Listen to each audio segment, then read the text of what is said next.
من الذي يقف خلف الهجمة السبرانية ضد البرلمان الأسترالي؟ وهل تعرضت الأحزاب الأسترالية إلى هجمات سبرانية في نفس التوقيت؟ ولماذا؟ ومن هو المتهم الرئيسي؟ وما علاقة حرب السايبر بالسياسة والجغرافيا السياسية؟ وما هو رد فعل أستراليا ضد الهجمات السبرانية التي استهدفت مؤسساتها السيادية؟ وما هو ردك أنت لو كنت مسؤولا أستراليا؟ مرحبا بكم.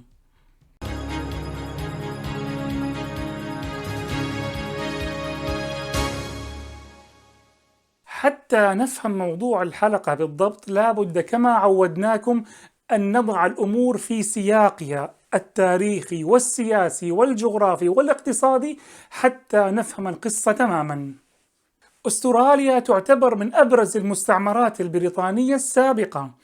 في السابق كانت بريطانيا ترسل سجنائها إلى الولايات المتحدة الأمريكية، وعندما استقلت أمريكا عن الإمبراطورية البريطانية أصبحت أستراليا وتحديدا سيدني هي السجن الجديد للإمبراطورية البريطانية.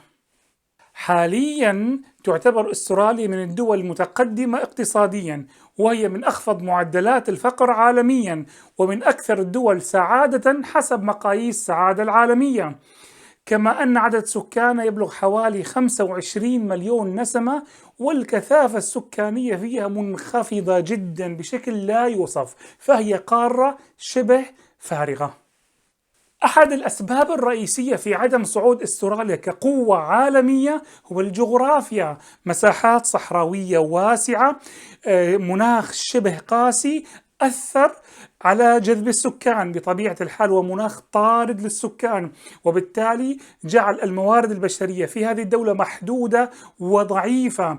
من غير موارد بشرية يصعب أن تبني حضارة عالمية قوية.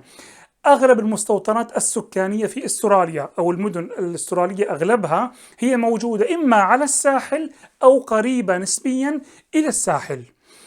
إذن المناخ أو الجغرافيا هو عامل مهم جدا في ازدهار الحضارات وجعل الدول مثل أستراليا هل تكون أو لا تكون لاعب كبير على الصعيد العالمي. وقد يتبادر إلى ذهن أحدكم سؤال: طب ماذا عن المستوطنات البشرية التي ولدت في وسط الصحراء في منطقتنا العربية؟ الرياض، الدوحة، أبو ظبي وغيرها. والحقيقة حتى نغطي هذه النقطة سريعا ونمر عليها مرور الكرام، هذه المستوطنات البشرية في وسط الصحراء هي صراحة استثناء عن القاعدة العامة، لأنها لم تكن لتولد ولم تكن لتوجد لولا فضل الله عز وجل أولا، ثم تدفقات النفط والغاز التي خلقت الإمكانات المحددة التي تجعل منها عامل جذب إلى السكان. فهذه استثناء للقاعدة العامة. في أستراليا يوجد لديها القليل من النفط أظن في غرب أستراليا، لكن ليس بكميات ضخمة كما دول الخليج العربي يجعلها تبني عليها دول كاملة. القوة الاقتصادية لاستراليا نابعة من قدرتها على تصدير المعادن مثل الذهب والحديد والفحم والنحاس واليورانيوم وغيرها من المعادن. هذه الموارد أو هذه المعادن هي أحد الأسباب الرئيسية التي جعلت من أستراليا قوة اقتصادية متقدمة. إذن وللتأكيد فأستراليا ليست قوة عالمية، بل هي توصف بأنها قوة إقليمية في محيطها. ومع هذه الموارد والمعادن الثمينة في أستراليا فأنت كمنتج بحاجة إلى زبون. الزبائن العالميين لاستراليا هم الولايات المتحدة الأمريكية، كوريا، اليابان، ولكن هناك زبون ضخم وجار ضخم يشتري من استراليا أكثر مما تشتريه أمريكا واليابان وكوريا الجنوبية مجتمعين من استراليا. هذا الزبون أو هذا الشرة هو الصين. الصين هي تشتري ما مقداره أكثر من 110 مليارات دولار أمريكي في السنة من استراليا، و33% من صادرات أستراليا تذهب إلى الصين. شراء المعادن من استراليا ليس المنبع المالي الوحيد لاستراليا من الصين. ثاني شيء، هناك استثمارات ضخمة تتدفق من الصين إلى استراليا عن طريق مشاريع واستثمارات وتمويلات، هذه كلها تجلب مليارات من الدولارات لاستراليا إضافة للمعادن التي ذكرناها سابقا. أكثر من ذلك، النظام التعليمي الأسترالي يعتبر نظام تعليم متقدم، وبالتالي هو جاذب للطلاب الدوليين. في استراليا يوجد حوالي 900 ألف طالب دولي، 30% منهم من الصين، وهؤلاء الطلاب الصينيين يجذبوا لاستراليا سنويا بس، يعني على قولهم يعني مقدمات أو مقبلات 10 مليار دولار أمريكي سنويا. أكثر من ذلك، القرب النسبي الجغرافي بين استراليا والصين يجعل استراليا مركز جذب سياحي للسائح الصيني المعروف بقوته الشرائية. فإذا الصين تضخ المليارات، المبالغ الضخمة على استراليا بشتى الطرق المختلفة، واستراليا تستفيد من هذا الشيء. يعني يا جماعة الخير بالعربي الفصيح، هناك ارتباط اقتصادي وثيق جدا بين استراليا والصين. نمو الصين يعني نمو استراليا، وإذا أردنا نكون صريحين أكثر فإن استراليا مدينة للصين برغدها ونموها الاقتصادي. وعلى الهامش قبل أن نكمل الحلقة معكم يا جماعة الخير، معلومة على السريع. استراليا تعرف يعني مجازا بالمصطلح، يعني سياسيا بالجغرافيا السياسية، بالكنغر الاسترالي، يرمز لها والله دولة الكنغر الاسترالي.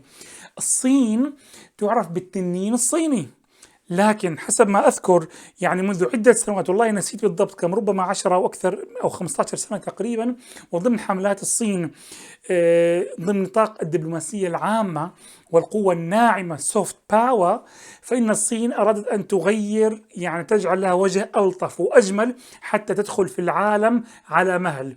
فأرادت وفعلت، هي بالحقيقة بدلت الصورة النمطية لها من التنين الصيني إلى الباندا، الحيوان الأليف، هذا الدب الجميل الذي يحبه كل شخص. فهذه ضمن حملات الصين القوة الناعمة. لكن ربما أنا في هذه الحلقات سأستمر أكثر وأسميهم على اسمهم الأصلي التنين الصيني، وليس الباندا الصيني مقابل الكنغر الأسترالي.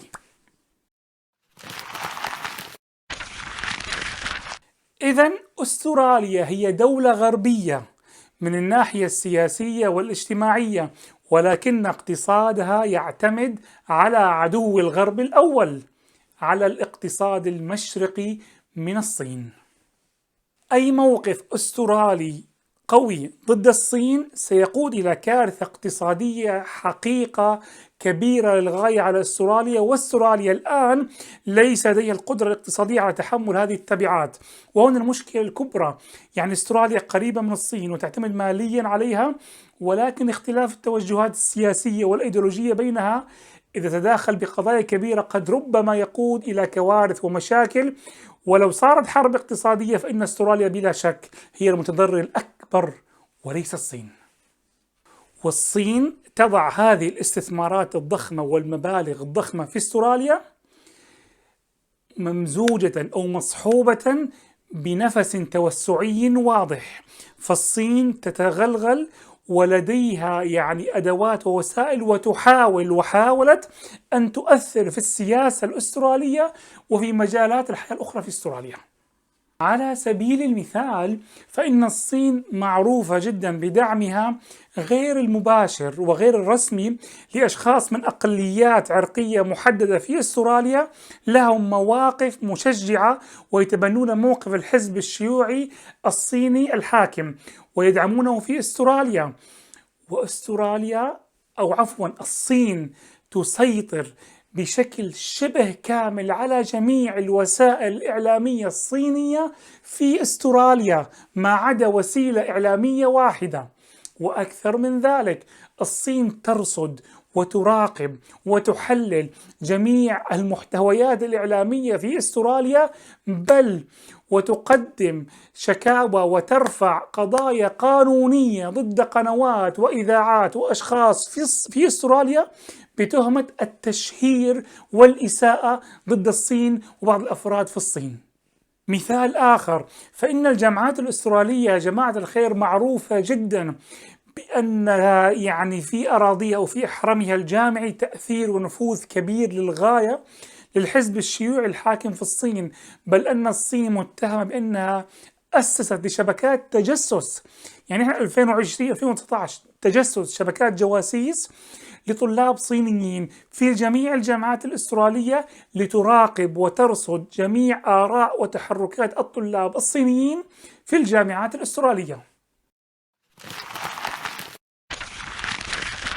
وقام أحد الطلاب الصينيين في أستراليا بالمشاركة في مسيرة احتجاجية ضد موقف الصين في هونغ كونغ، وهذه قضية حساسة للغاية ومعروفة، لن ندخل بتفاصيلها اليوم، لكن معروفة هونغ كونغ والصين. فهذا الطالب الصيني شارك في هذه المظاهرات، وشارك في مظاهرات داعمة لأقلية الإيغور المسلمة المضطهدة في الصين. بعدها بعدة أيام تقوم الاستخبارات الصينية وأجهزة الأمن الصيني بزيارة عائلة هذا المتظاهر الصيني في استراليا، وكما يقول يعني نقول في سوريا يعني الأمن الاستخبارات فركوا أذن العائلة أنه انتبهوا لا تلعب في هذه القضايا المصيرية معنا. والنفوذ الصيني ونفس التوسع لها في تلك المنطقة معروف جدا، فالصين مثلا تمرر تمويل سياسي غير مباشر لشخصيات محددة في سنغافورة، في ماليزيا لدعم الأجندة الصينية هناك. في استراليا هناك شركات صينية رجال أعمال من الصين يقوموا بتمويل أنشطة، مؤتمرات سياسية، مراكز بحث علمية وخلافه في استراليا، طبعا في سبيل الله تعالى، ليس لأي غرض أو هدف أو لأي يعني نية أخرى في هذا الشأن. في استراليا العديد من السياسيين الأستراليين تلقوا عروض وظيفية ورواتب مغرية ومناصب قيادية في شركات صينية بعد تركهم لمناصبهم السياسية، وهذا يدلك إلى أين التغلغل الصيني يمشي تدريجيا في الصين. واحد من السيناتورز الأستراليين أو يمكن يعني عضو البرلمان إن صح التعبير، كان يستلم تبرعات في سبيل الله، تبرعات مالية من أشخاص مرتبطين ببكين، وتم اكتشاف هذا الأمر في استراليا وسبب يعني كانت القشة التي قسمت ظهر البعير، يعني مسختوه يا صينيين.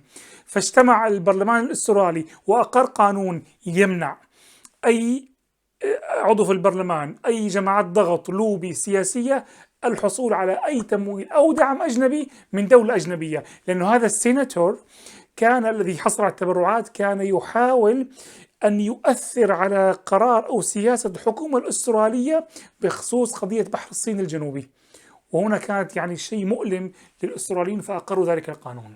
خلوني أذكر لكم آخر مثال في هذه الحلقة على النفوذ والتغلغل الصيني في استراليا. في عام 2018 كان فريق الإنتاج الأسترالي لبرنامج 60 دقيقة يقوم بعمل صحفي استقصائي في جزر المحيط الهادي المحاذية لاستراليا، وبالتحديد في جزيرة فانواتو. وكان هذا البرنامج في عمله الاستقصائي يقول أن الصين تبني قاعدة عسكرية لها في هذه الجزيرة المحاذية لاستراليا، أو كما ذكر هذا البرنامج قاعدة عسكرية صينية على عتبة الباب الأسترالي.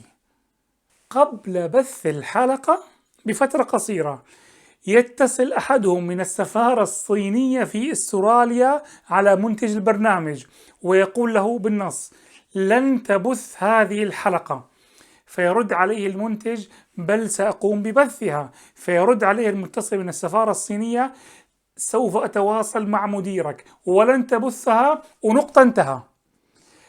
الذي حصل أنه لحسن الحظ ربما أو لسوء الحظ لا ندري، أن منتج البرنامج كان يسجل المكالمة وكان معه كدليل، فأخذ التسجيل ونشر الموضوع في الجرائد والمجلات، يعني قام بحملة إعلامية ضخمة ضد السفارة الصينية في استراليا وبث الحلقة. هذا إن يدلك إلى أي مستوى وصل التغلغل والنفوذ الصيني في استراليا. أموال صادرات أستراليا تشترى، استثمار الطلاب الصينيين في التعليم، تبرعات، تمويل، قطاعات سياحية، وفوق ذلك ليس ببلاش، وإنما لإحداث أو على الأقل لجعل أستراليا محيدة إذا لم تكن مؤيدة أو مؤيدة للصين.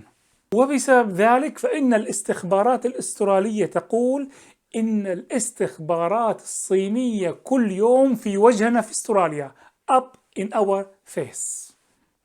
قد نكون أطلنا قليلا في الحديث عن السياقات السياسية والعامة لهذه الحلقة، لكن ثقوا تماما أن الحديث عن هذه الهجمة السبرانية من غير السياقات العامة سيكون حديثا بلا طعم ولا لون ولا رائحة، فشكرا لصبركم.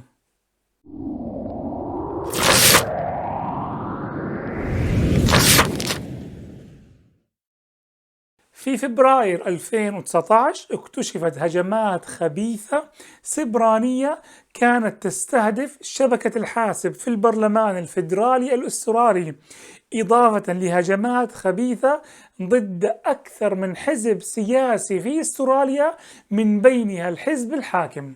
الهجمات كانت تنوي الوصول لجميع المخططات والمعلومات والسياسات العامة البوليسي للحزب الحاكم ولبقية الأحزاب الرئيسية ومعرفة ما يفكرون به، وتم الوصول لحوالي عشرات الآلاف من الوثائق والمستندات الخاصة والعامة. لم يكن الهجوم على البرلمان هجوم مباشر، بل كان بطريقة التفافية، حيث قام المخترقون باختراق موقع شرعي وحقيقي legitimate خارج منظومة البرلمان، ودفعوا البرلمانيين إليه. فهذا الموقع المخترق بمجرد دخول البرلماني إليه كان قد استطاعوا أن يمروا من خلاله إلى دائرة البرلمان نفسها، وهذه تسمى في الاختراقات Drive by Attack، بمعنى استخدموا هذا الموقع الحقيقي كطعم ليصلوا إلى البرلمان من خلاله. ويبدو أن مسؤولين اثنين قاما بتحميل بعض المستندات من ذلك الموقع الحقيقي لكنه المخترق، وهذا كان هي يعني كما يقال بداية الاختراق الكامل للبرلمان. بعدها بأسبوع طلب من الجميع البرلمانيين والموظفين والإداريين تغيير كلمات السر الخاصة بهم، وقامت لجنة الأمن السبراني بالتواصل مع عضوين من البرلمان، والذي يعتقد أو حقيقة حصل الهجوم من خلال الاثنين، ولا أحد يعلم بالضبط فحوى النقاشات أو المداولات بين لجنة الأمن السبراني وبين البرلمانيين الاثنين. توقيت الهجوم كان حساس للغاية، لأنه حصل 3 أشهر قبل الانتخابات الفيدرالية الأسترالية، وأثار مخاوف عديدة جدا، لأنه في عام 2016 الحزب الديمقراطي الأمريكي تعرض لهجمة سبرانية وسببت له كوارث كبيرة، فكان هناك خوف حقيقي أن جهة أجنبية ما قد تحاول أن تعبث أو تلعب بشيء ما حتى تؤثر في نتائج الانتخابات الأسترالية. في نهاية المطاف لم يكن هناك أي دليل يثبت أن هذه الهجمة كان هدفها التلاعب بالنتائج السياسية أو إحداث أثر سياسي في الانتخابات، وإنما تهدف إلى الوصول إلى المعلومات الخاصة والسياسات العامة الببليك بوليسي والضرائب وسياسة الضرائب والملفات الخارجية والداخلية وغيرها من هذا القبيل. المثير هنا أن وكالة الاستخبارات الأسترالية وهيئة الأمن السبراني الأسترالي كانت قد اكتشفت الهجوم منذ 31 يناير 2019، وكانوا يراقبون الهجوم وانتظروا لحوالي أسبوع حتى تدخلوا وأوقفوا هذه الهجمة. قيل وقتها بحسب الرواية الأسترالية بأن المخترقين قد سرقوا بيانات غير حساسة لعضوين من البرلمان، ولا ندري بالضبط مصداقية هذه الرواية من تلك. تم رصد الهجوم السبراني منذ مراحله الأولية، ووقتها أيقنت الاستخبارات الأسترالية مع هيئة الأمن السبراني أن الهجوم لم يكن يستهدف فحسب شبكة الحاسب في البرلمان الفيدرالي، بل كذلك شبكات الحواسب الرئيسية للأحزاب الرئيسية في البلاد بما فيها الحزب الحاكم. طبعا شبهوا القصة لاحقا بأنها كمثل لص أو حرامي كسر الباب ودخل المنزل، فالشرطة تعلم أن هناك لص قد دخل، ولكنهم ليسوا متأكدين بعد هل الحرامي هذا سرق أشياء قيمة من المنزل أو لا. فهذا كان هو الطريقة التي شبهت فيها الأمن السبراني والاستخبارات الهجوم حتى الآن غير معلوم ضد المصالح السيادية الأسترالية. يعني المؤسسات الديمقراطية السيادية في أستراليا تتعرض لنيران أجنبية غير مرئية على شكل هجمات سبرانية. العملية في الحقيقة كانت معقدة تقنيا، وقالت الاستخبارات الأسترالية لاحقا أن هذه العملية بتعقيداتها ومواردها لا يمكن أن يقوم بها أفراد عاديين أو هواة، بل أن هناك دولة خلف هذا الهجوم. وإذا حاولنا نرو داون أو نضيق دائرة المشتبه بهم، فالدول التي لديها موارد ويعني إمكانات سبرانية ضخمة في العالم هي محدودة. يعني الولايات المتحدة أصدقاء مع أستراليا، إسرائيل كذلك ليسوا على أعداء، روسيا، الصين. وإذا حطينا الأمور في سياقاتها مع الهيمنة والنفوذ السياسي والاقتصادي والرياضي للصين في أستراليا، فالاستخبارات الأسترالية منذ أول لحظة كانت تقول أن المهاجم هو دولة الصين.